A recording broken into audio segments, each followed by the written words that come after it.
To the 26th of September 2022 Council meeting. I open the meeting at 7 p.m. I will now pass you on to the CEO who will read out the formalities. Thank you, Mayor.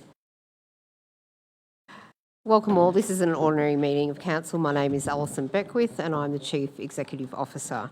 Tonight's meeting is being held in person in accordance with provisions of the Council's governance rules and the Local Government Act 2020. The meeting is being live streamed via Council's website and Facebook page. The live stream is not interactive. Any comments or private messages directed to us while the stream is live will not be presented to the Council or group or have any bearing on the conduct of tonight's meeting.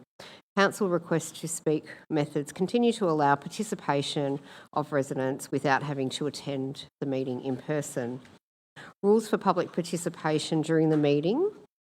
Please note that any public questions submitted to tonight's Council meeting will be printed in the minutes following the meeting. Council does not accept questions as part of the request to speak process. No statement may be derogatory, defamatory or directed to an individual councillor, member of staff, ratepayer or member of the public. A 2-minute time limit applies for the request to speak process and the timer will be used and a warning will sound at the 1.5 minute mark, and if indeed officers are reading out on behalf of a resident, they will sum up for the last 30 seconds if needed. Members of the gallery leaving the meeting. If any members of the gallery depart the chamber while the meeting is still in progress, we kindly ask that you do not hold conversations out in the foyer because it does actually influence the live stream. And so we thank you in advance for that tonight.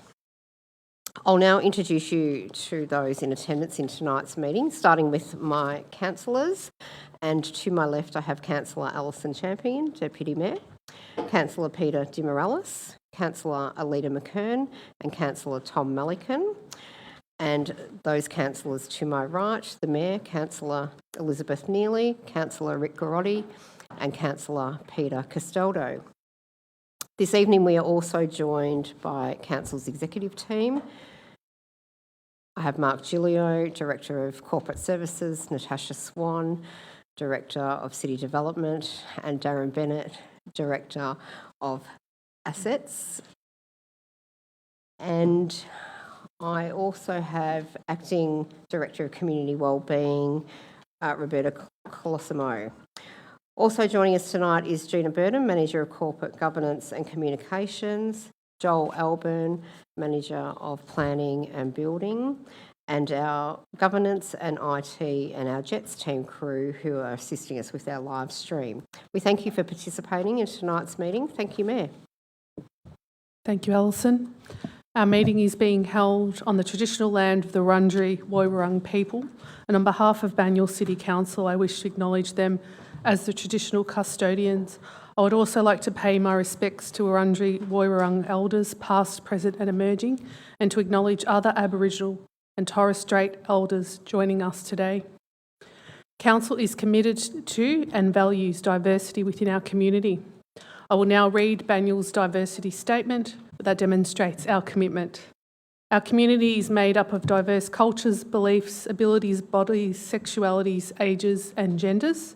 We are committed to access, equity, participation and rights for everyone, principles which empower, foster harmony and increase the well-being of an inclusive community. The recent passing of Her Majesty, the Queen Elizabeth II, on the 8th of September 2022 brings deep sadness to the people of the United Kingdom, our fellow Australians and her many admirers across the globe. We recognise this time of profound personal loss for the royal family and extend our condolences to all. Her Majesty the Queen was head of the Commonwealth, and we join with the extended Commonwealth nations in mourning her loss. We offer gratitude for a life of service and duty, and may the Queen rest in peace.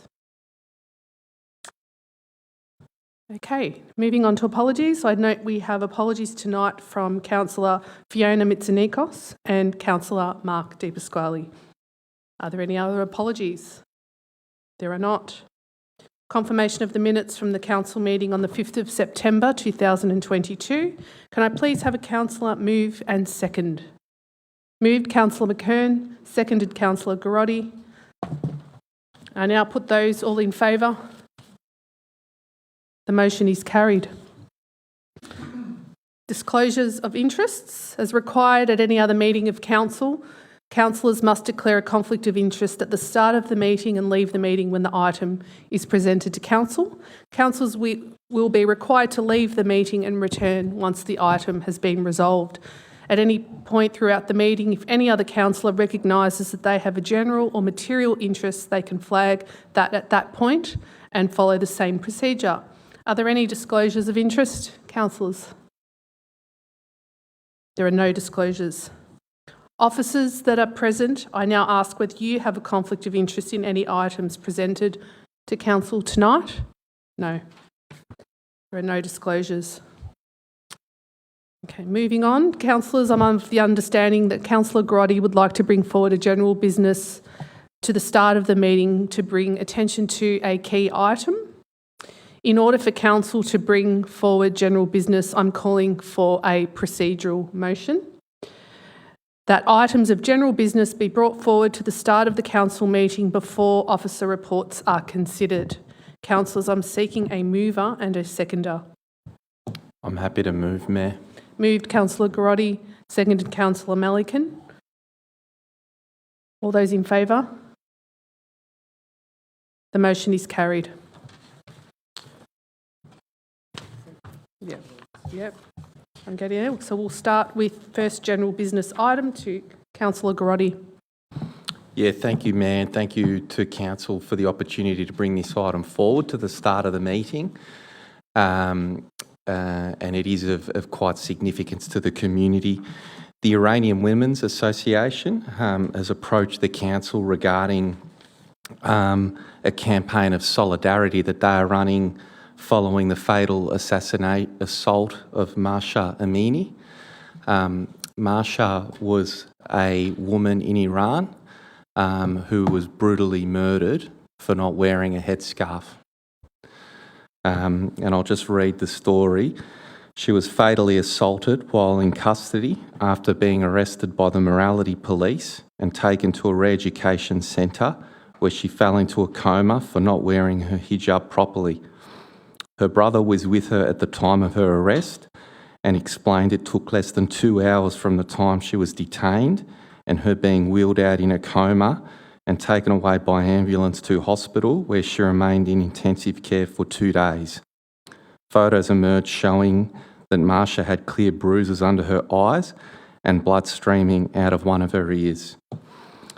Sadly, Mahsa is just yet another victim of the Iranian regime, who have continually engaged in human rights violations against women, religious and ethnic minorities, political activists and unions, and as well the LGBTIQA+ community.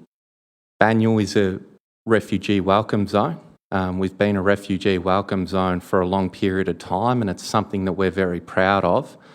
And as a council, we have an important role to play in showing solidarity for the Iranian people who live in our community, in saying to them that what's happened is not acceptable, that we sympathise with them, that we stand united with them, and that as a council we condemn this sort of violence wherever it happens, and that we stand up for women.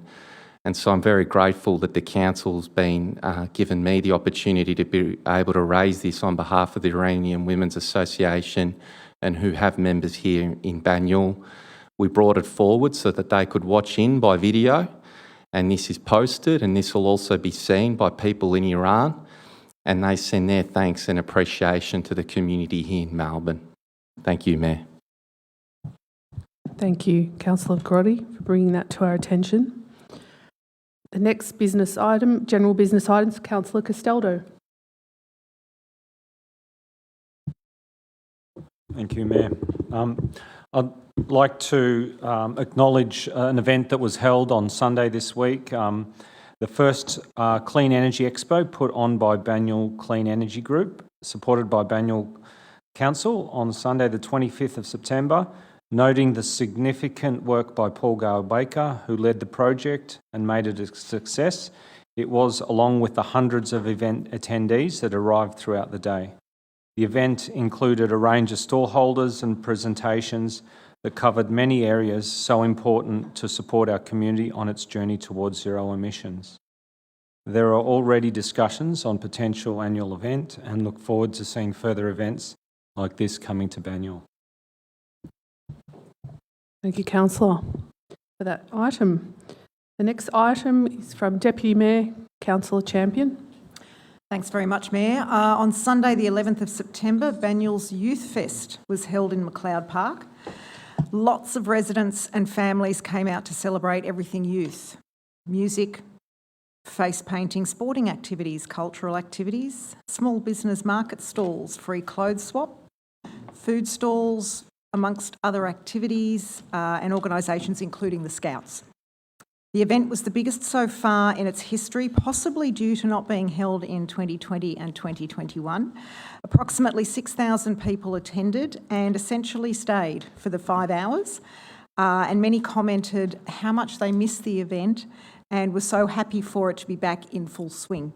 A reporter from The Age, another local Banyule resident, invested time on the day writing in the article for the paper on the success of the event.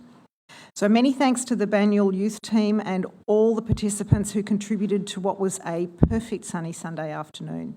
Along with the Mayor, Councillor Elizabeth Neely, Councillor Tom Melican, Councillor Rick Garotti, Councillor Peter Castaldo, Councillor Peter De Morelis, myself and our CEO Alison Beckwith. Thank you. Thank you, Deputy Mayor. And then the next two reports are from myself. So the first one being the Northern Council Alliance, NCA.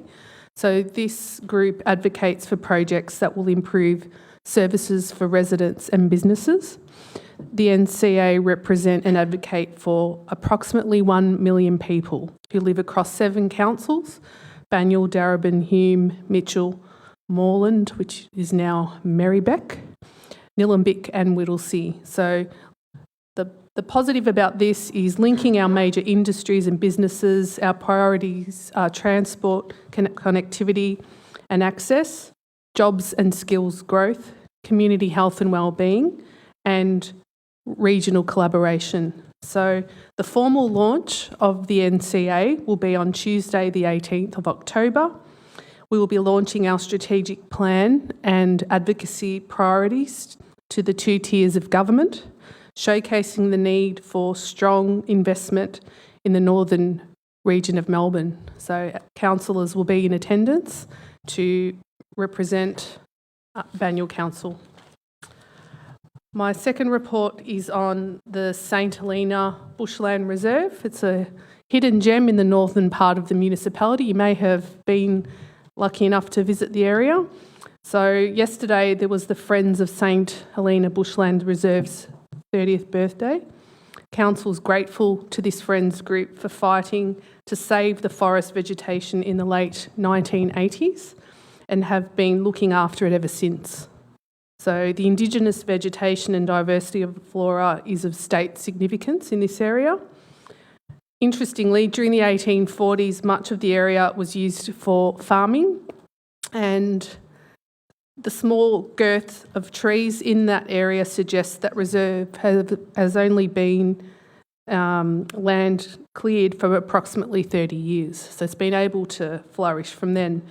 So this is one of the diverse forests that once covered the entire region, this little pocket of land, before housing developments. So 75% of the plant species in the reserve are found in the ground layer, which makes it quite unique to other bushland areas in the municipality. So very important special event yesterday. Thank you. We're going back to the agenda now. So I've just got to move my papers around. Back to the order. All right. So first item on the agenda is item 3.1, Ivanhoe Aquatic Centre Stage 2 redevelopment. There are no speakers on this item and there's an officer recommendation in the papers. I'm now calling for a motion. Moved, Councillor McKern. Do I have a seconder? Seconded, Councillor Malikan. Councillor Kern, would you like to speak? Thank you, Madam Mayor. Ivanhoe Aquatic Centre Stage 2 seeks to upgrade and add new facilities to the Ivanhoe aquatic areas, in line with the draft Banyule Aquatic Strategy, community feedback and expert industry advice.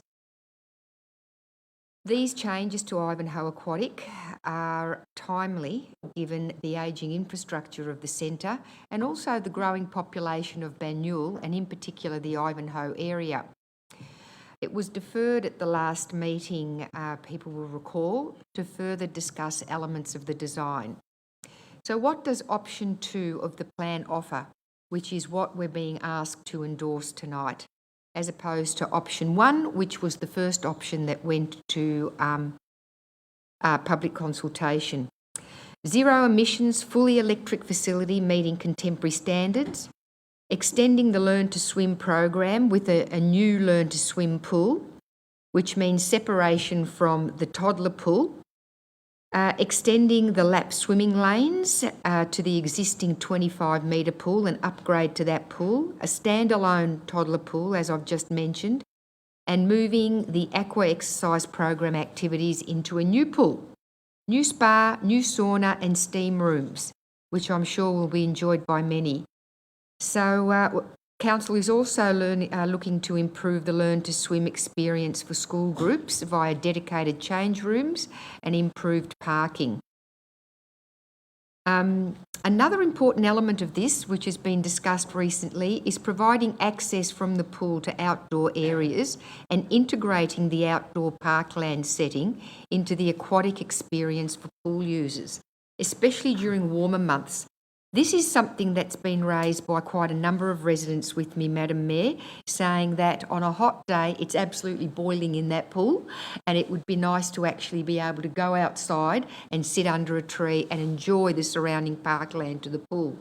So that is going to be one of the aspects that we're looking to explore in this next stage, which is detailed designs for option 2.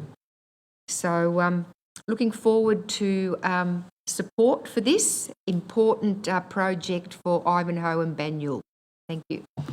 Thank you, Councillor. Does a seconder wish to speak? Councillor Malikan.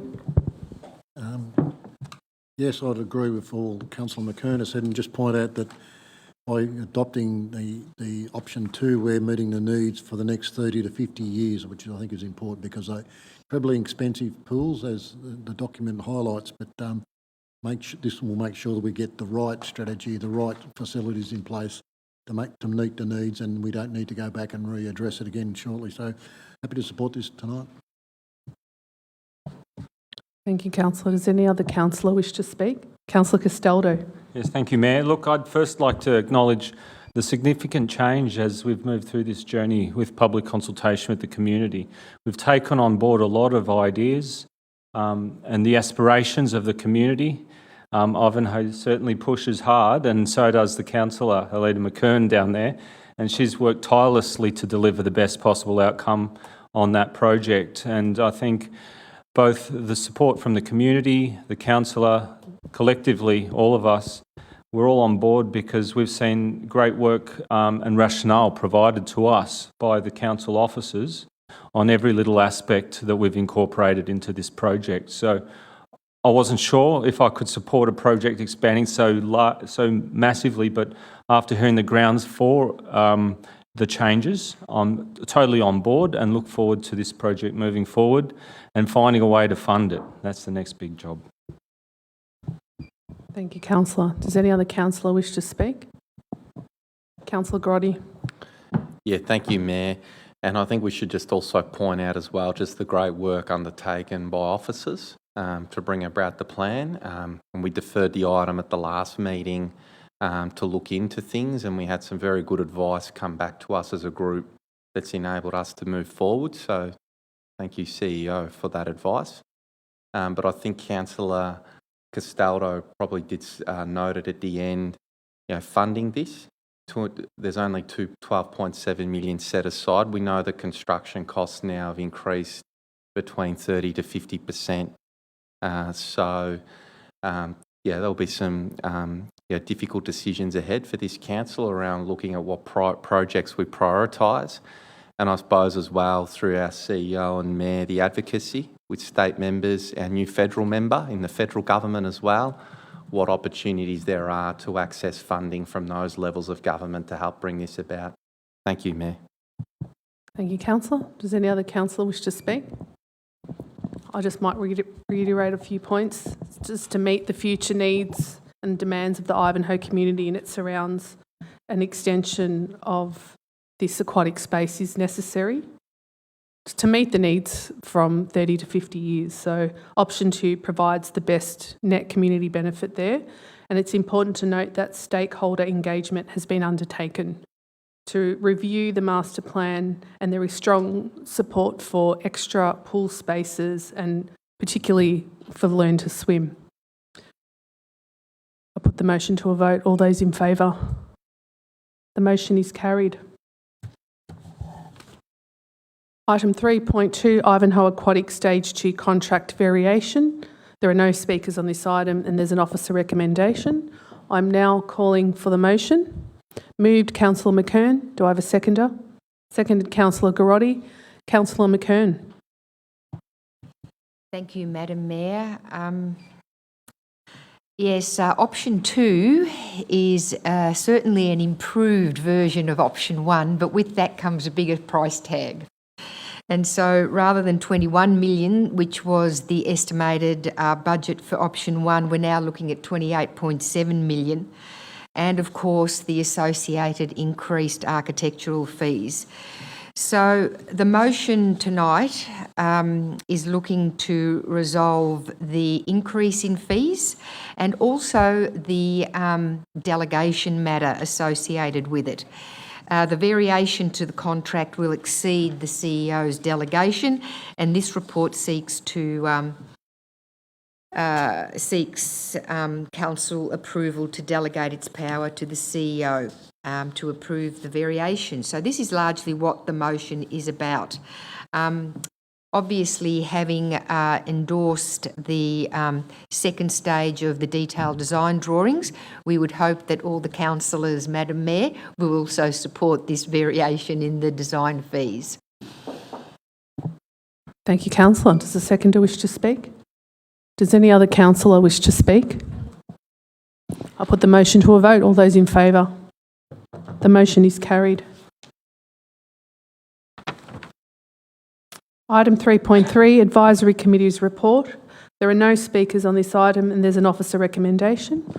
I'm now calling for a motion. Moved, Councillor Melican. Do I have a seconder? Seconded, Councillor Castaldo. Councillor Melican, do you wish to speak? Oh, just a couple of words here. These committees are very important to council, and there's a great number of volunteers in Banyule who are willing to give their time and expertise to assist council to go around and make better decisions, and that's what this is all about. So I'd like to thank all the participants in these committees. Whether the committees are working as well as they could be, we have had some debate about that. There's always room for improvement, and that discussion will be ongoing. But very pleased to receive those reports. Thank the many residents who take the time and are committed to Banyule to try and improve it and trying to assist council to be a better council. So that's what these groups and these committees are all about. So yeah, great that we have so many people involved and that they can assist in that way. Thank you, councillor. Does the seconder wish to speak? I'd just like to note the one recommendation from the LGBTIQA+ committee was to consider a report on providing a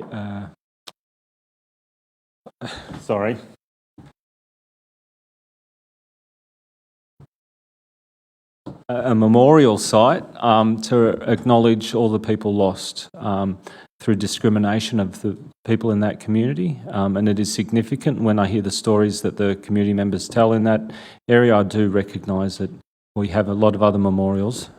Maybe perhaps it's time that we have one to represent this community's losses.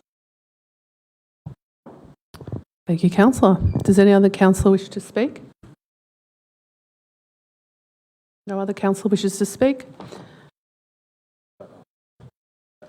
No? I'll say a couple of words just to highlight the committees an important link between council and the community, and these committees keep council in check on issues, promoting community awareness and support for all people. So linking into council's strategic plan.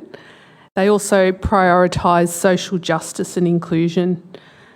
And just to reiterate that they're made up of community people, community members, and that's the most important slice of it, as well as councils and council staff. I put the motion to a vote. All those in favour? The motion is carried.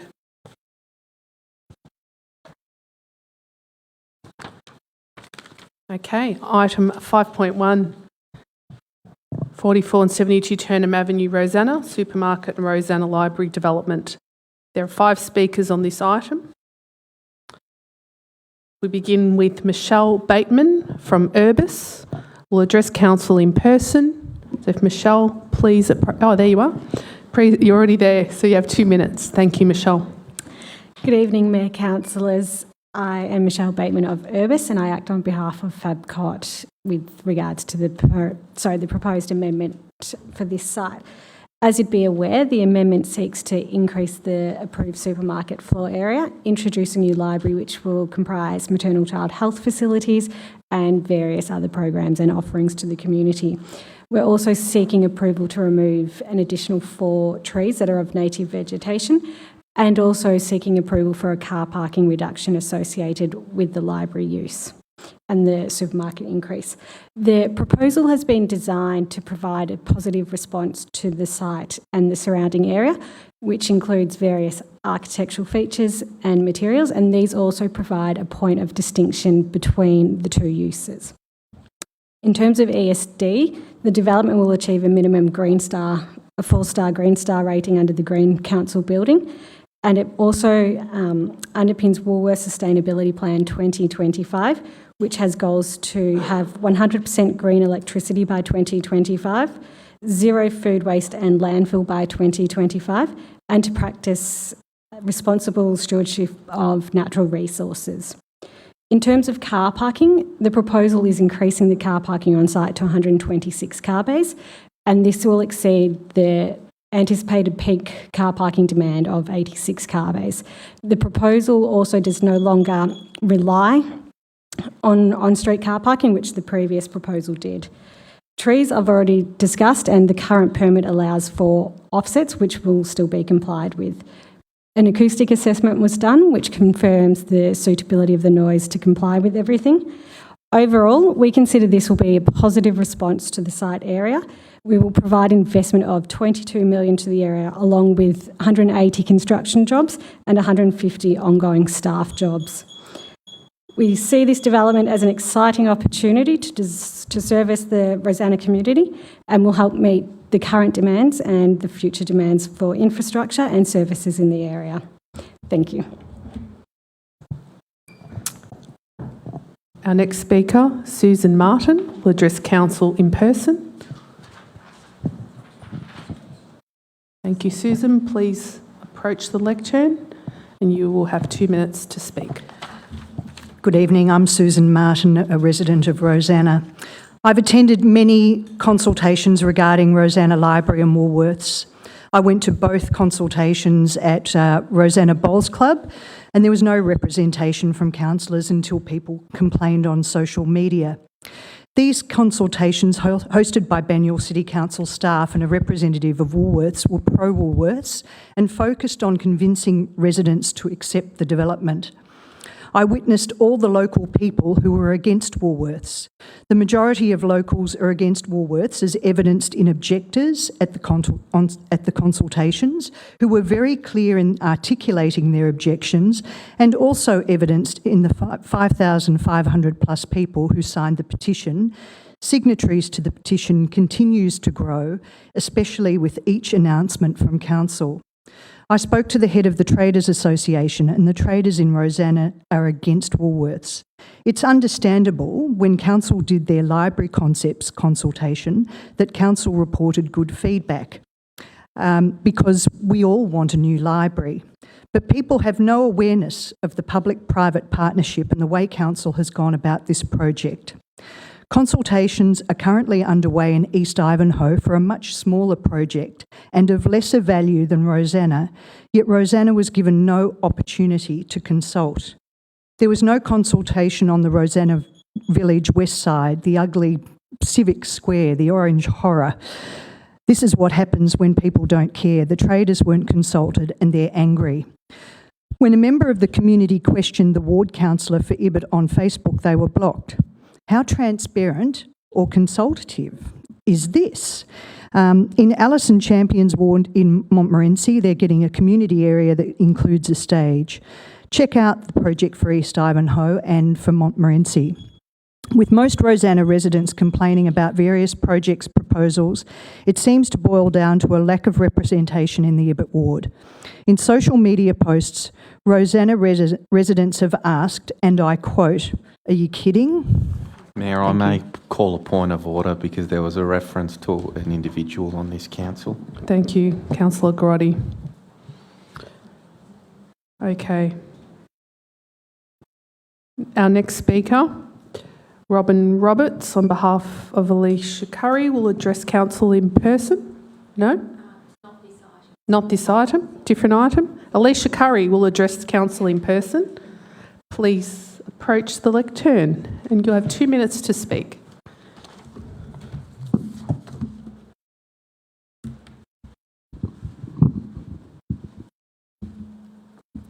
Mayor, councillors and the public audience that are listening in this evening. My name's Alicia Curry and many of you will already know me because of the VCAT case which was initiated in 2017 by objectors, and council have now published a copy of that decision alongside the planning application which is on Banyule Council's website just recently. So I've been engaged in fighting this development since 2016 when I accidentally came across a small mention of the sale of land to Woolworths in a flyer that had not been distributed. And the public's main concerns at the time were the loss of public land, the unsolicited proposal not in dispute with council, and the removal of many high-value significant trees and the impact on existing traders and the wildlife corridor. Now, my prior submission on the lack of consultation can be viewed in Council's meeting of 20th of September in 2021. And if you look at just about the 44-minute mark, I've got a PowerPoint presentation so you can see all the documents that were distributed to the residents and what the residents really think about them. Now, yesterday I had a long chat with the Mayor, Elizabeth Neely, which I really appreciated. She gave me a lot of her time generously. And given that I only have 2 minutes to speak this evening, I'm just going to focus on a couple of issues that have come up with this new amended application. So I just want to point out one of the hypocrisies with the plan and this new plan is that the parking for Rosanna Library is only provided in this proposal as 18 spaces. And if I'm comparing that to what's been provided for the Ivanhoe Library, at 277 spaces, it's an absolute major discrepancy. And Council has actually commissioned their own report, GTA, one of the best known traffic consultants, and they've actually provided a report that gives a correct analysis. Now, in the report currently, and I'm sorry, Mayor, may I have an extra 30 seconds or so? Thank you. In the Woolworths report, they actually say that Council did not provide them with the capacity of the library to do any analysis. And they've done an average across the board over 6 days at 12 hours, assuming that at 8:30 p.m. at night, that the car parking would be the same as a peak hour of about 11 a.m. So that's one of the problems with this, and I did address, since I've run out of time, I'll leave it, and Mayor, I take it that you will do a follow-up with the number of questions that we discussed and the number of other issues. And just to say that on the RAW website on Facebook, we're going to be posting up a number of the flooding videos that were provided in the VCAT hearing so that the public can see what we put forward. Thank you very much. Thank you. Our next speaker is Stephen Paul, who will address council in person. Thank you, Stephen. You have 2 minutes. Thank you. I objected to this proposal back in 2015. I thought it was an inappropriate development, the fact it's on a creek bed. Also noted back then that Turnham Avenue and Douglas Street was equated with Plenty Road and Grimshaw Street by then Councillor Phillips. He also turned his back on the gallery when discussing it, so should have demonstrated his concern for public. I just to say I'm currently engaged in debates around reinstating our waterways. It's not a debate I'm winning at the moment in other areas, but I'll keep fighting on. Now, I would think that Salt Creek, and I'm not an expert in this or have any knowledge, would be part of the local Indigenous songlines of the area. I'm not sure that these things have been discussed or investigated by the council, that the use of this creek bed in this matter. I also currently have a tree on my front nature strip, which is lifting up the footpath, and I can't get that tree removed and replaced with a more appropriate. It's an exotic from Queensland, but Woolworths seems to be able to get a number of large Indigenous gum trees removed without much trouble. I have a concern about the Maternal and Child Health Service in Hillside Road. What's going to happen to that? Is that being replaced? It's not clear in your documentation with this new proposed Maternal and Child Health Service. And if it is, what's happening to the land that service is on currently?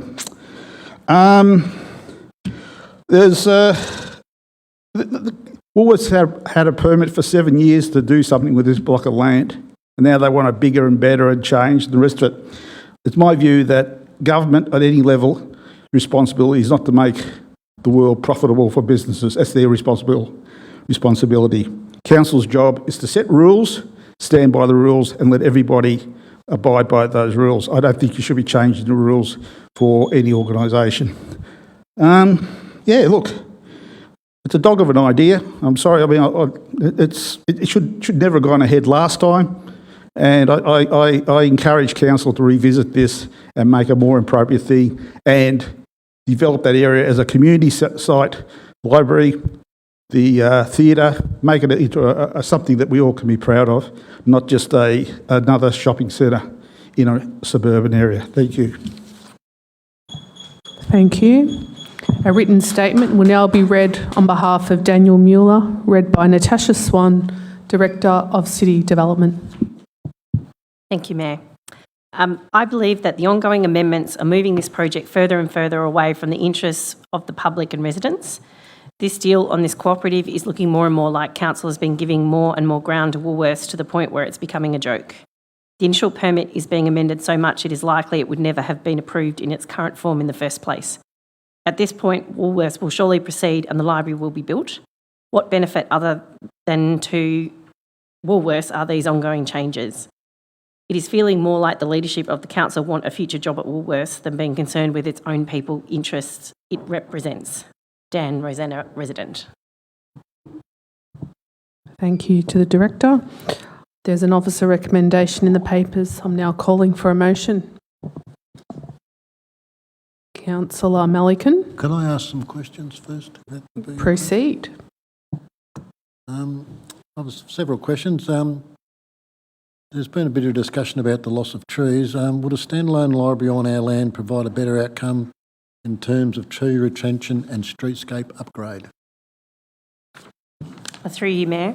A standalone library development would have a different impact. There would be likely similar tree removal, but as it would be standalone and standalone with its parking and access, it would probably also require additional access points to Turnham Avenue due to the slope of the land and needs for ramp grades, so likely to have less opportunity for continuous footpaths and street tree planting in Turnham Avenue.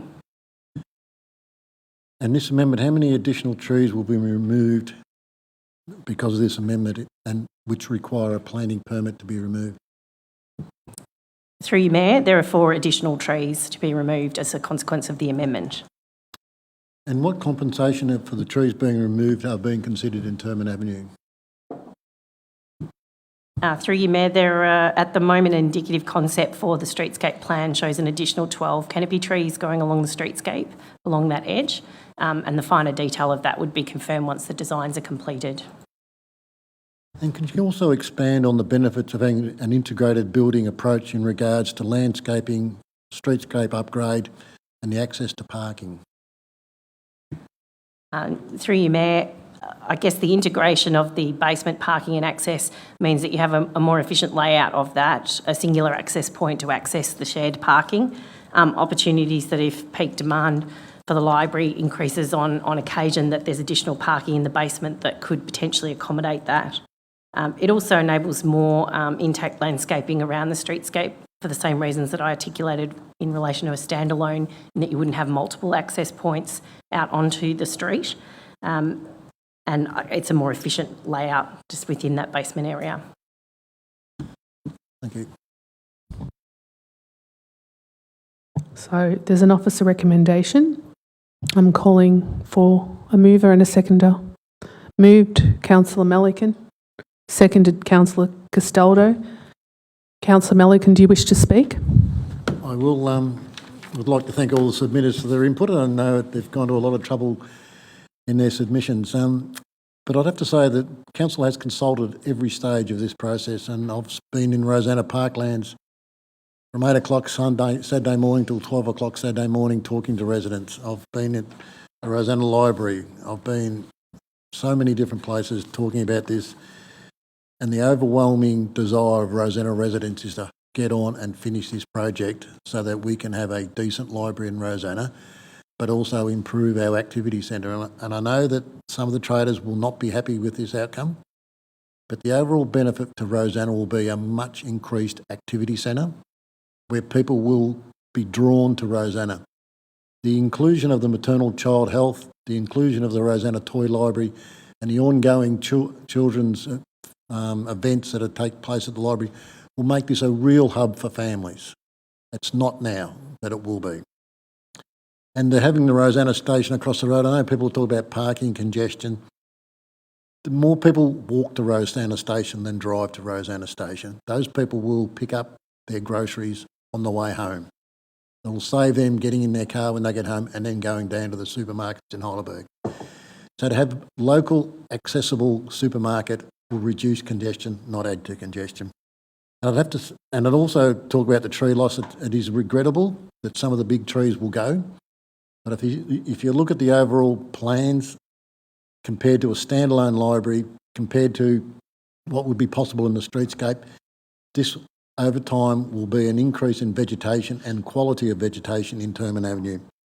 An integrated approach, as was spoken about before, will mean we'll have one car park with one access point. So you'll be able to get into the car park and decide if you want to go to the library or want to go to the supermarket or you want to go to both. So it's a much better outcome, but the real thing is that this will enable Council to deliver a quality library in Rosanna in a much shorter period of time at a much reduced cost to ratepayers. So I always thought if we got a proposal that was too good to refuse, we would not refuse it. And this, I believe, is too good an offer to refuse from a quality of the design, from a timeliness of when it would be built, and from the cost to the council. We cannot, in all consciousness, say no to this proposal. So, and we talk about the ESD components. We talk about the rooftop garden. I think this will be a bonus for Rosanna and a real improvement. And if we draw more people into Rosanna, which this will, that will benefit the shopping centre overall. So I live in this area.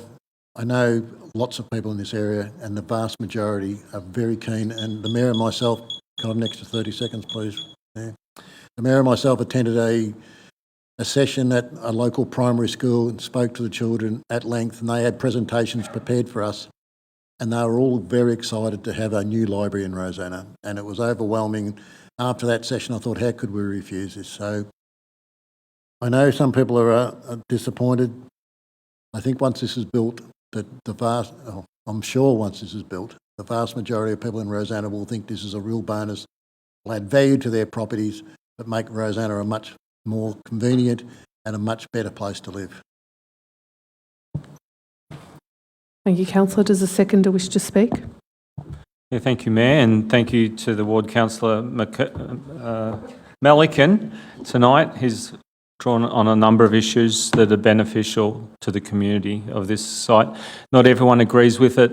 There's been a very strong campaign from a number of people in our community against this, and tonight was an example where not everything is what I consider to be honest conversation on this subject matter. Councillor Melican and myself both attended the consultation, not because of information on social media, but because we care about this project and we wanted to hear the views of people. Secondly, I wasn't always supportive of this project. I had my concerns, but over the journey we've gone on this, I feel that the design has improved greatly. I think we've responded to some of the concerns that people had throughout the process, and I am fully supportive of this project moving forward, and I think it demonstrates good value to our community, how we've gone about achieving this project and getting it into our capital works. There's just one more small note. I would like to draw attention to some of the very good environmental elements attached to this is a 140 kilowatt solar panel system, 7 electric car charging bays, an additional 35 capacity, an all-electric building and green energy design elements. And this building isn't designed for now, it's designed for the future. It's future-proofed, and I'm fully supportive of it and look forward to it coming in, and not only Ivanhoe getting an absolutely fantastic library, I think the one in Rosanna, if we deliver this project as it stands, I think this will be another wonderful project and asset for our city. Thank you. Thank you, Councillor Castaldo. Does any other councillor wish to speak? Okay, just to highlight some more things from the report, it was to seek an amendment of the planning permit in relation to car parking associated with the library, external shading, additional planters, green walls, ESD conditions, tree protection and signage. So these amendments work towards a development that addresses some of the community concerns and consideration of a strong net community benefit. I put the motion to a vote. All those in favour? The motion is carried. Item 5.2, Olympic Park Playing Field Stage 4. There are no speakers and there is an officer recommendation in the papers. I'm calling for a motion. Moved Councillor Di Morelos, seconded Councillor Garotti. Councillor Di Morelos, do you wish to speak? Thank you, Mayor. Just briefly, this is a continuation from the big project that's been happening there at OLC. There is mention that the project is underfunded for the whole project of $5 million, which will go to future works. But it's a great thing to see this progress, and we're going to see the 2 new pitches come about and continuing this project well into the future. Even with the high rises of costs, as Councillor Garotti mentioned earlier, 50%, 70%, 100% extra costs, this tender's definitely come in very well, and looking forward to this project getting complete and going forward. So, thank you. Thank you, Councillor. Does a seconder wish to speak? Does any other councillor wish to speak? I put the motion to a vote. All those in favour? The motion is carried. Item 5.3, Planning Scheme Amendment Treetops, Adventure Park in Yarra Flats, extension to lapse date. There are 2 speakers on this item. Michelle Jovis from Friends of Banyule will address council in person, and she is not, she'll come back? Okay, so Robin Roberts, on behalf of Alicia Curry, will address council in person. You have 2 minutes. Thank you. Thank you, Mayor. I just wanted to speak on this item. Alicia was happy to let me have a go because I'd put to Peter Castaldo and Alida an idea for a solution to tonight. We don't really want this project to go ahead. We were involved in the panel hearings, which went for many days. We heard all the expert witnesses, many of them provided by people in the community, scientific people who had real credentials. The hearing wasn't really designed to hear a lot about science in the kind of things that they spoke about. It was more your kind of typical planning panel for an urban setting, but we were talking about a major river that goes through Melbourne.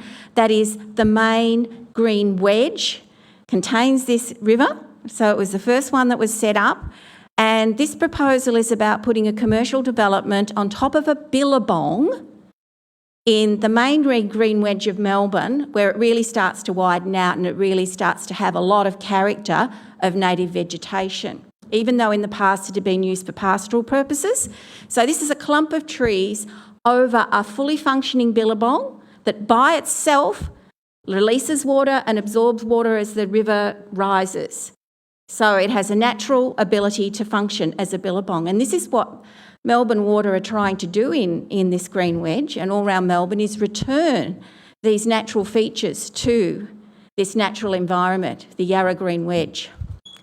So it was a mistake to go ahead with this in the first place. Now you have the opportunity to say, since we've had the Yarra strategic study done in that area, which was only just getting way as this hearing took place, the panel hearing. I think it happened about 2 weeks later, the hearings for that. This was the kind of hearing that talked about the values of the river to the government. I wrote to the Water Minister about this project, Treetops, and she wrote back, or her people wrote back, and said, look at what's happening with that Yarra strategic plan. That's the answer to your concerns. But of course, the hearing was before that was finalised.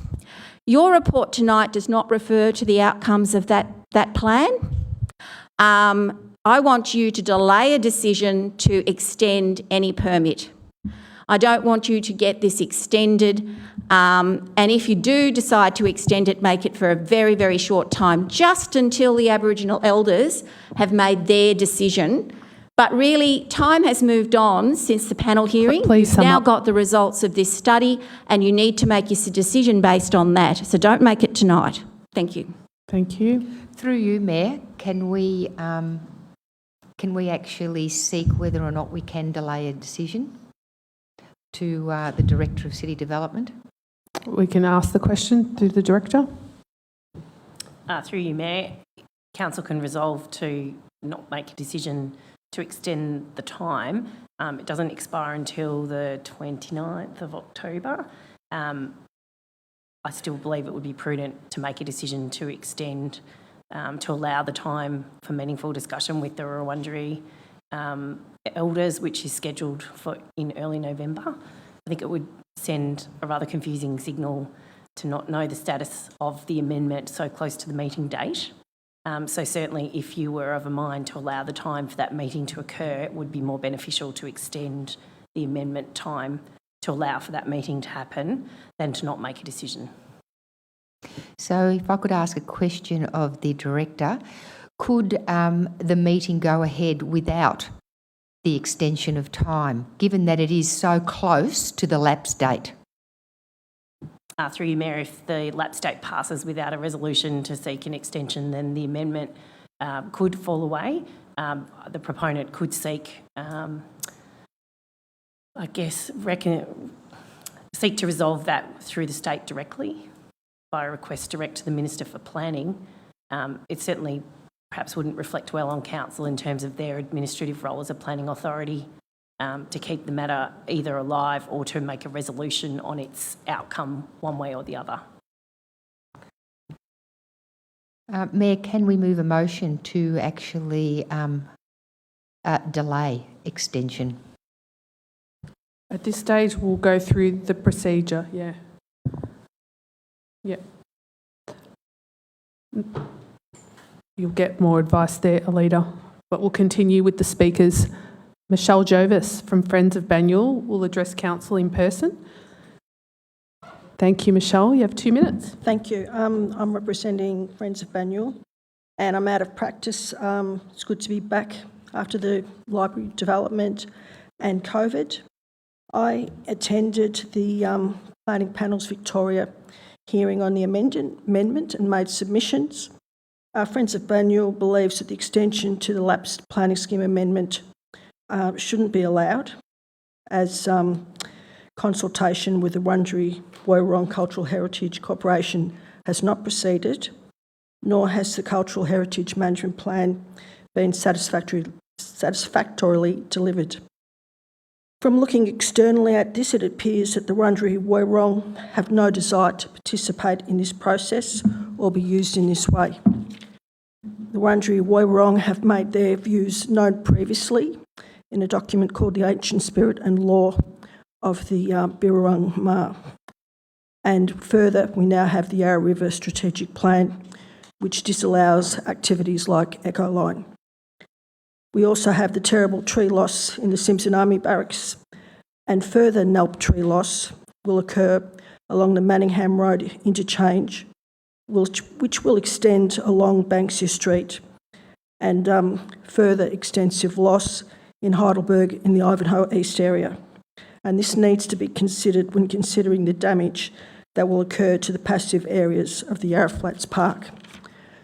I would urge councillors to remedy a previous wrong decision by voting no to the planning scheme amendment, or at the very least, wait until the 2nd of November 2022, when a decision or when a meeting with the Wurundjeri Woiwurrung Cultural Heritage Council is scheduled. Thank you.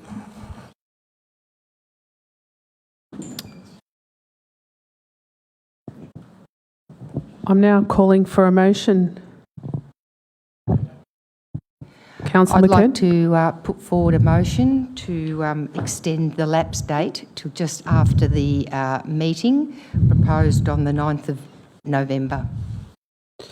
Is there a seconder for that motion?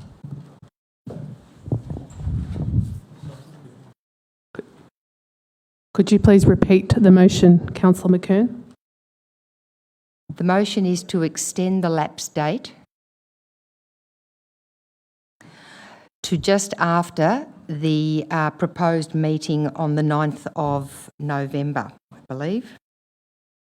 So the alternate, this proposal is to extend the date a week rather than 12 months. Do I have a seconder?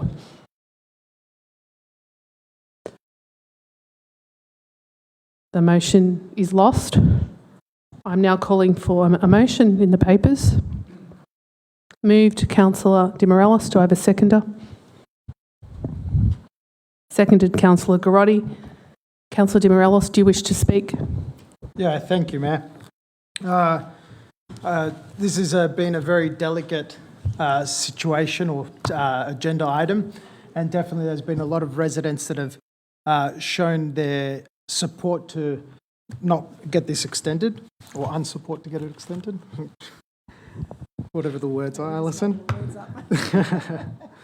The hard thing here is that it is a policy of time that is deciding this. Yes, the Yarra Strategic Plan was adopted after a decision through council, and yet still this Wurundjeri Cultural Heritage Aboriginal Corporation has set a meeting with council. Now, like any organisation, there's been lots of delays. There's been staffing issues, especially coming out of COVID. And I would feel that councillors would be, in one way, in a showing of inflexibility to not allow an extension for this corporation to voice their valuable opinion on this specific task. Now, I also think from a council point of view, this is going to be a great learning, whatever the outcome may be. And this is something that as a council we'll be able to look back and see what we can and can't do going forward, and also opens up a line of communication. So I really do support the officer recommendation to extend it for 12 months and to allow the Aboriginal Corporation to make the decision themselves. If they decide that it doesn't work within their progress, then that's what they decide. We shouldn't be forcing them into a decision, and we should give them every single opportunity to make a decision on their own behalf. They've Point come to the of meeting. order, Madam Chair. No one is forcing anyone to make a decision, and I'd like that retracted. Thank you. Thank you. Correction, thank you. To force a time frame for a decision to be made. So thank you, Mayor and councillors. I look to support this extension and allow the valuable opinion of this corporation to come forward. Thank you, Councillor De Morelos. Does the seconder wish to speak? Yeah, thank you, Mayor. I'll just comment to note that over the long weekend, I had a conversation with Councillor De Morelos, being the chair of our Indigenous Advisory Committee, to seek his advice and counsel on what the view of our First Nations peoples and the Wurundjeri community might be toward this. And the response from Councillor De Morelos was, well, it's not my place, Rick, with respect, to be expressing a view on behalf of them. But certainly the view and the advice from Councillor De Morelos and our officers is that we need to respect this process. Meeting's been scheduled for the 2nd of November, and I'm looking forward to hearing the outcomes of that meeting and hearing what they have to say as our First Nations peoples and as the custodians of our land, the land that we all live on. Let's hear from them. And then as a council, we can take it from there. Thank you, Mayor. Thank you, Councillor. Does any other councillor wish to speak? Councillor Castaldo. Firstly, I'd like to acknowledge the significant time, effort and views put forward by the community on this matter, including those that spoke tonight. In light of the arranged meeting with the traditional owners, I find it difficult to vote against supporting the procedural matter this evening, despite voting against the amendment when it came to council in 2021. I and the council have received a number of objections that focused on the fact that we adopted the Yarra strategic plan after the planning amendment, and we should reconsider the planning amendment adoption now. It certainly hasn't been the preferred sequence of events, but we have to deal with what is before us tonight. The Yarra strategic plan was crafted to respect and support the traditional owners in their co-management of the river and in lands on their country. If we were to co-manage, should the official view of the appropriate authority of the Wurundjeri Woi-wurrung people be heard and listened to with due respect? If we make the decision on behalf of the traditional owners today and reject this amendment, are we acting as co-managers or repeating the mistakes of the past? On that note, I will be voting for an extension of time this evening and will look forward to the recommendation and advice of our traditional owners that will come back to us in this if passed this evening. Thank you, Councillor. Does any other councillor wish to speak? Thank you, Madam Mayor. Since the agenda went public last Wednesday, councillors have received, as has been alluded to by my fellow councillors Garotti and Castaldo, many emails from residents objecting to the extension and urging that the amendment be abandoned. And thank you to everyone who has contacted council, and thank you to tonight's speakers for making sense. What is our community telling us, fellow councillors? Our community, who overwhelmingly objected to the proposed Treetops theme park in the first place, has not gone away.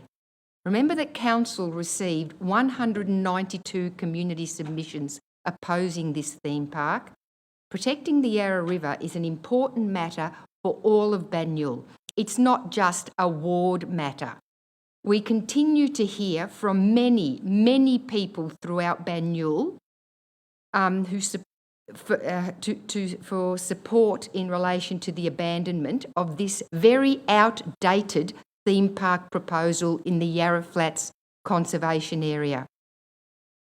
Whilst I've attempted a motion tonight, I'd still urge you in making your decision, fellow councillors, that you consider the community's comments on these highly significant points. Parks Victoria sought expressions for a tree-based adventure park back in 2009. I have requested extension of time and hope you can honour that, Madam Chair. 14 years ago. Pursuing such an outdated plan is wrong and dangerous because it speaks to values and principles that are irrelevant in 2022. Strategic objectives and community regards for the Yarra River has significantly changed. We now have the Yarra River Act, and this year Banyule Council adopted the Yarra Strategic Plan. And I might just add that the Wurundjeri Woiwurrung, the traditional elders, the First Nations people all contributed to that plan. It's not like we're now going to go out and talk to them for the first time. They know what's in this plan because they've been collaborating on it from the get-go. So don't try and make it sound like they've had nothing to do with it, because they have. And I quote, total game changer. This is what it says in the Yarra Strategic Plan. Many people have expressed a need to balance increased access with the need for conservation of areas with high biodiversity value. Wurundjeri Woiwurrung people believe strongly that parklands management should consider conservation over human desires and needs. This sentence is very important in the context of Treetops, which, let us not forget, is a private enterprise to be located, should it go ahead, within public parkland. There are many other references to this site of significance, Yarra Flats, in the Yarra Strategic Plan. I won't go over them all, but what is stated in the plan is that Yarra Flats is in need of immediate protection. Immediate protection. What does that mean, fellow councillors?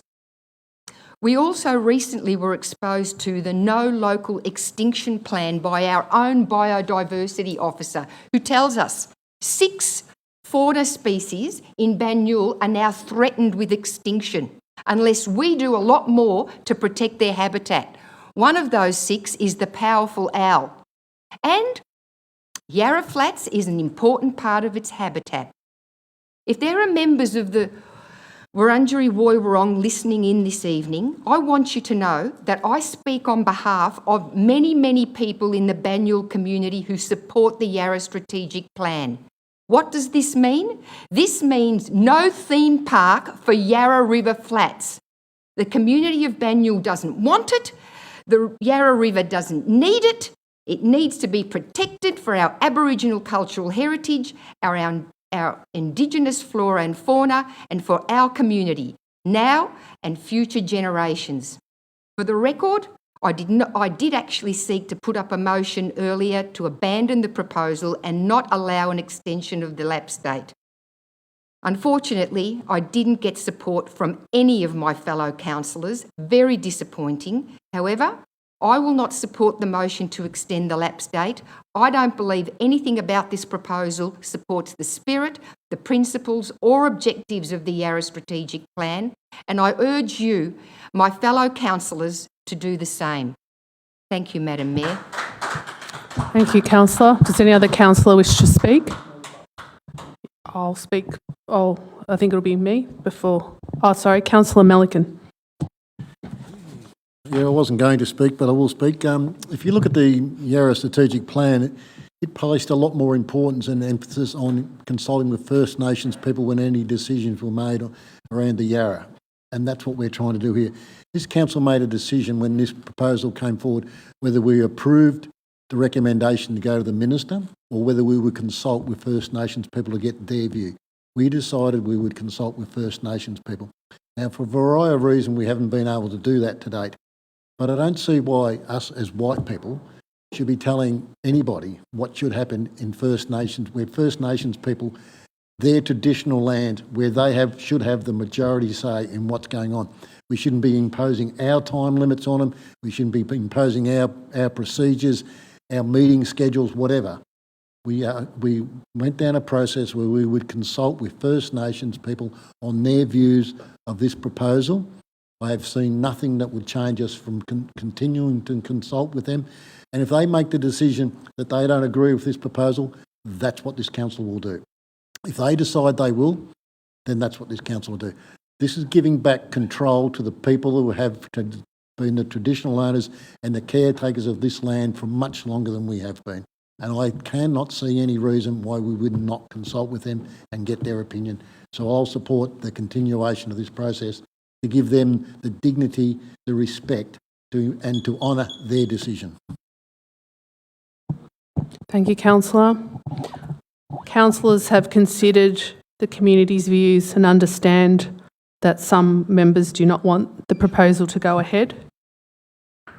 This item is about an extension of time, not an opportunity to abandon something by default. And I believe that that is not in the spirit of how we do things.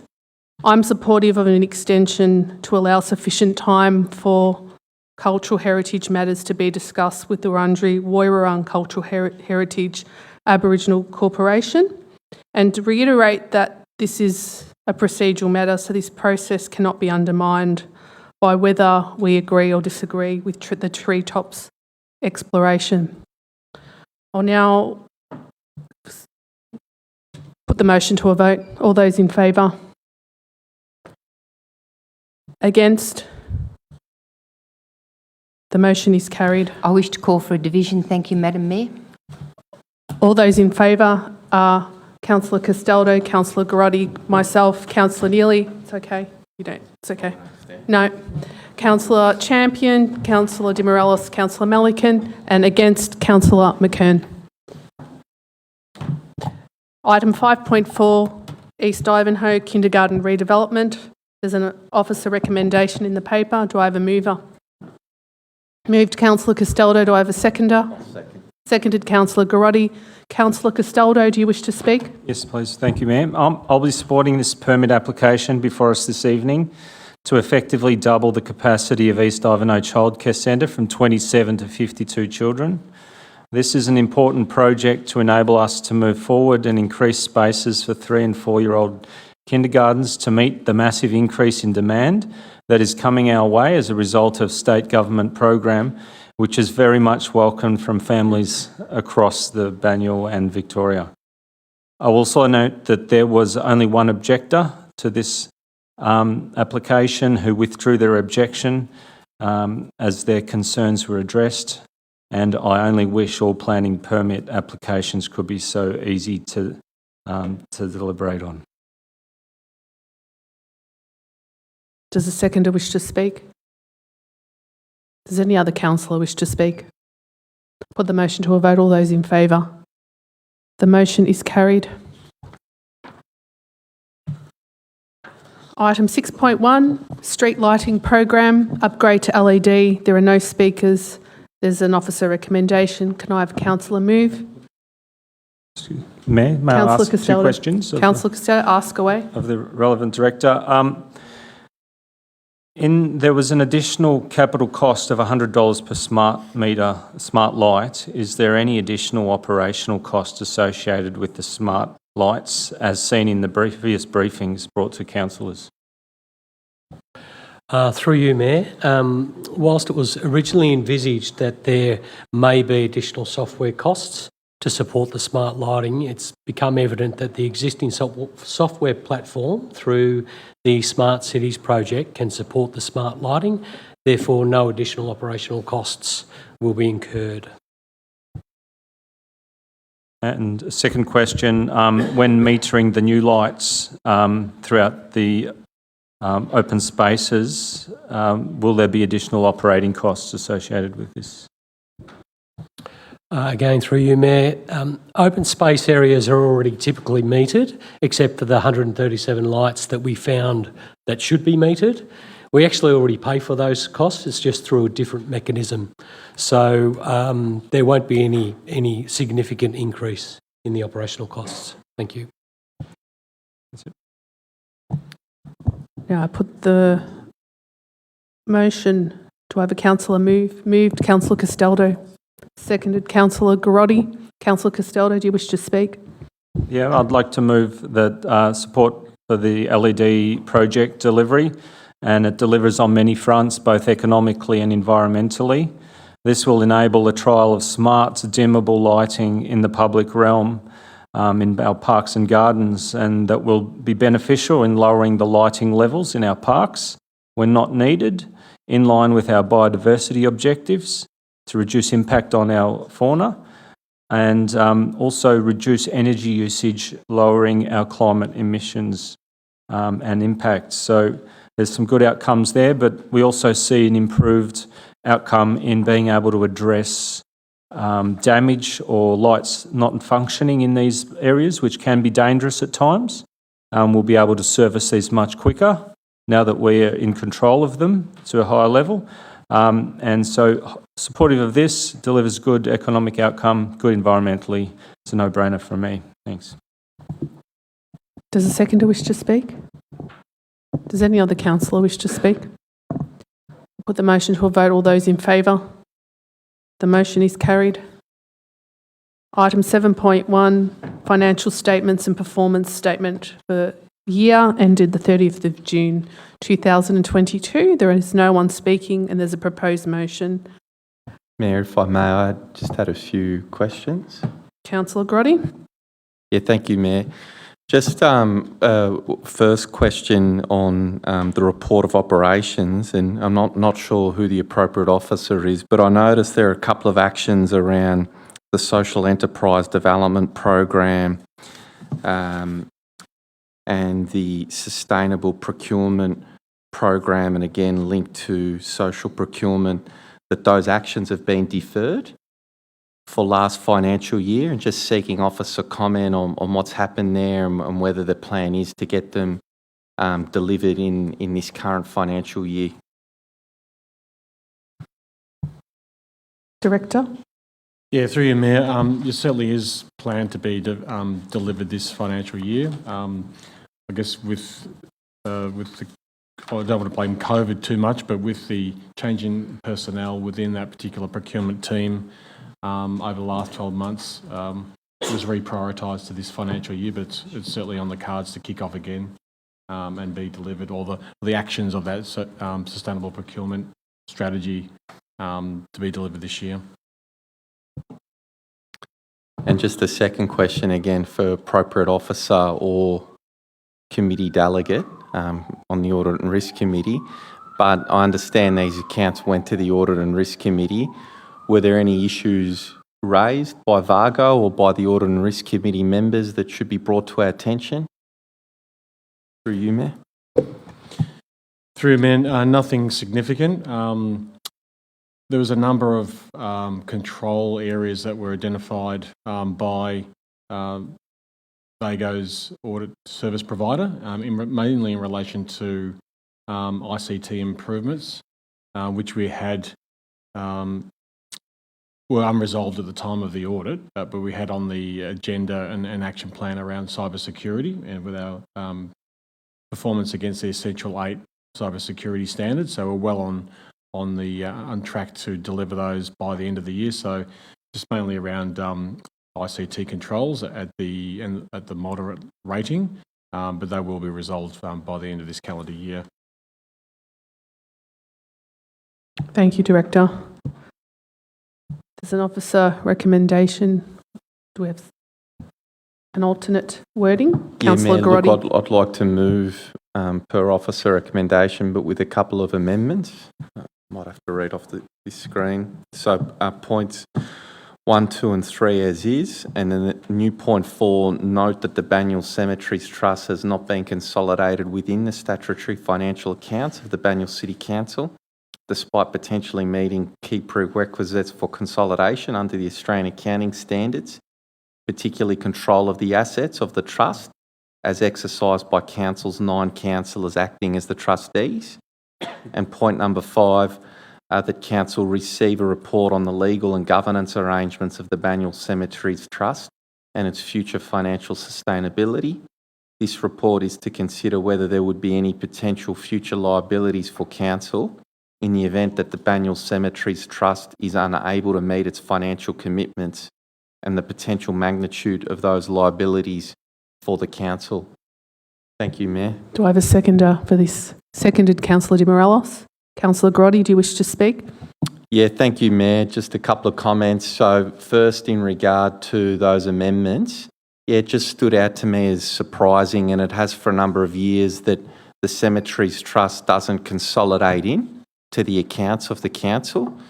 And this is despite the fact that the 9 councillors act as trustees. So when we're elected, we're automatically appointed trustees. So none of us put our hand up to be trustees. We're just appointed to those roles. The person and personnel who run the trust, they're employees of this council. The bank account sits under council. So all the features that would normally indicate control and therefore consolidation appear to exist. But then on the other side of the equation, we're informed that the trust is separate and is Department of Health, and that councillors are indeed just trustees. And I think it's important, and I know that we've written to Vargo about this, but for a report to come back and to get to the bottom of it one way or the other with clear advice and then transparency back to the community, because longer term, that Cemeteries Trust could impose liabilities. And then if council is actually responsible for that, well, we need to know, and our community needs to know, and we need to be transparent about that, and particularly if there is a financial liability or cost. So I hopefully thank the councillor group, for supporting those amendments. And then in terms of the accounts, thank you, Mark, and to your team, and thank you for your confirmation that it went through audit and risk and Vargo without any issues. Although it's done every year, and you sort of think, well, it's every year, what's the big deal? It is a very big deal, and particularly coming out of COVID, particularly coming out of all the work that the finance team had to do around the budget and the rating strategy. So from what I understand, that they were massively under the pump for a good 6 months and have delivered very good work, and a set of accounts that have gone through audit and gone through Vargo. So thank you, Mark, for your work and for the work of Tanya and her team. And then just to call out that the council, and also thank you to our Audit and Risk Committee and Councillor Di Morellos representing them here tonight on the council. And just to note that, look, the council is in a good position. So, when I just, the key things for me is debt is down, $2.4 million paid down in debt, a surplus of $9.9 million. So we're not running debt and deficits here. We are running surpluses and we are paying down debt. The assets of the council actually increased by well over $100 million. So I noticed that. So we've had a good favourable revaluation of our land and buildings. And then it was also pleasing to note in the accounts that the super fund is, I think, at about 10% assets greater than liabilities, which is a pretty good position given that there was a decline in the share market. So very good set of accounts and a good position. Thank you, Mayor. Thank you, Councillor. Does the seconder wish to speak? Yeah, thank you, Mayor. I will add on to what Councillor Garotti has said as part of the Audit and Risk. So one of the things with Audit and Risk, we had to split the meeting up due to the public holiday falling on a Thursday. So we were here on Wednesday afternoon last week looking at our financials. One of the things that did come out was the Vago representative provided the closing report and audit findings, and Banyule received a clean bill of health with no significant issues. We are waiting for the final Vago sign-off, which is important, following the in-principle adoption of Council tonight. The final result, as Councillor Garotti has said, is a surplus for Banyule, and we are paying down debt, but also definitely during this trialling times, operationally, raw materials, it's a very important thing for councils to be stable, and I feel that this council continues to operate effectively, efficiently, and to continue to run that surplus going into the future and provide a foundation for this council to grow going forward. So thank you to all the officers and to councillors with their decisions. So, thank you. Thank you, councillor. Does any other councillor wish to speak? Okay, I'll summarise some key findings that I found and perspective. There are 52,965 private dwellings in Banyule, and the unemployment rate was 3% for the 2022 March quarter. And I'd like to mention these things just from a different point of view, I guess, or some different indicators. Paying down debt's great too, but I'm looking at the delivery of 100 services as what council does for youth, for family, health, local laws, open space planning, waste, community buildings and economic development. So a range of things that council has achieved. Due to the COVID restrictions, there was significant reduction in infringement income, building and planning income. There was also a reduction in the amount of user fees charged and collected. So we have to take all of these things into consideration, and moving forward must consider market conditions like inflation, cost of materials, unemployment, skilled shortages, very real for council. So despite all of this, council's in a good position. I'm also proud to mention FOGO has had a significant impact on the environment as well as reducing landfill costs. So council will continue to be forward thinking and doing things in thinking outside the box to be innovative and make good financial decisions that benefit the community as well. I put the motion to a vote. All those in favour? The motion is carried.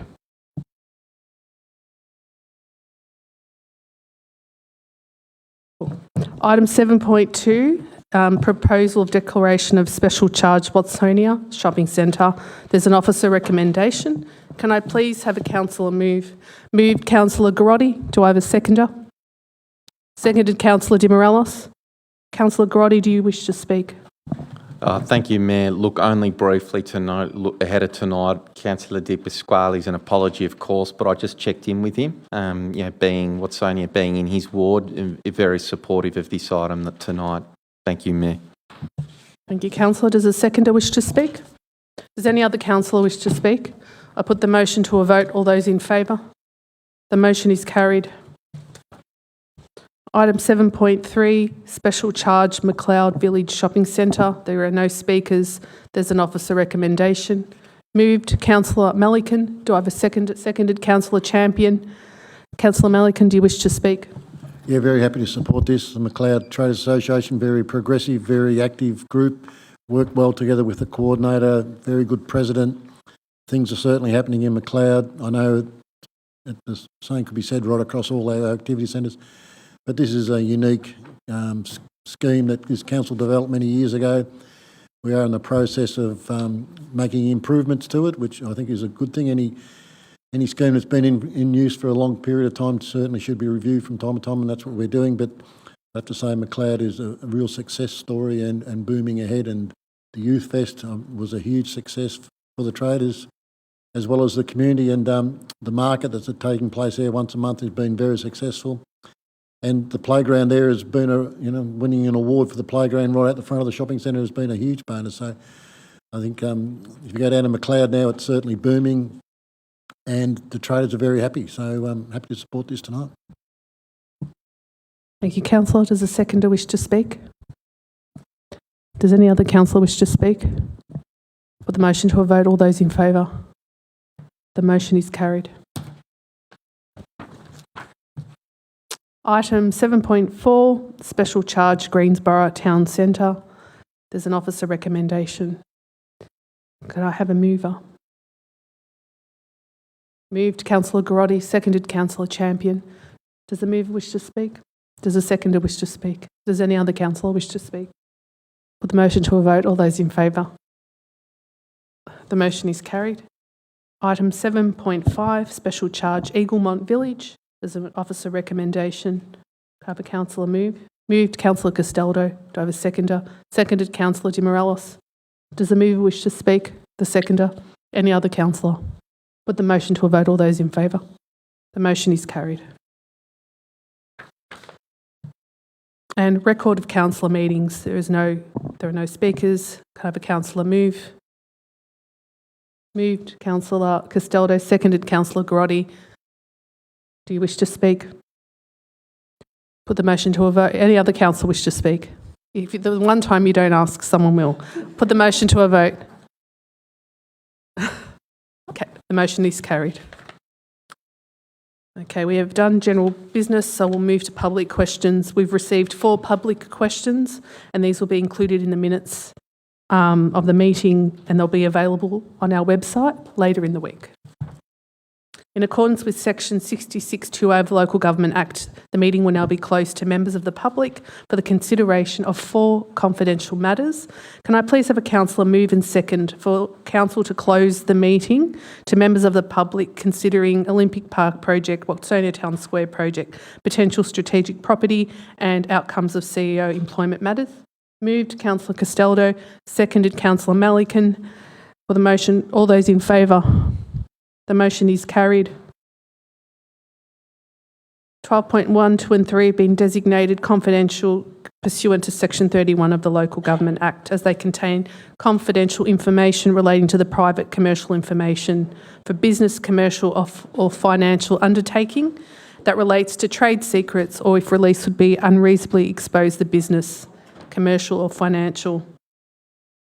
The next ordinary meeting of council will be held on Monday, the 17th of October 2022. I now adjourn the meeting at 8:31 p.m. and thank you for your attendance. Thank you to the gallery.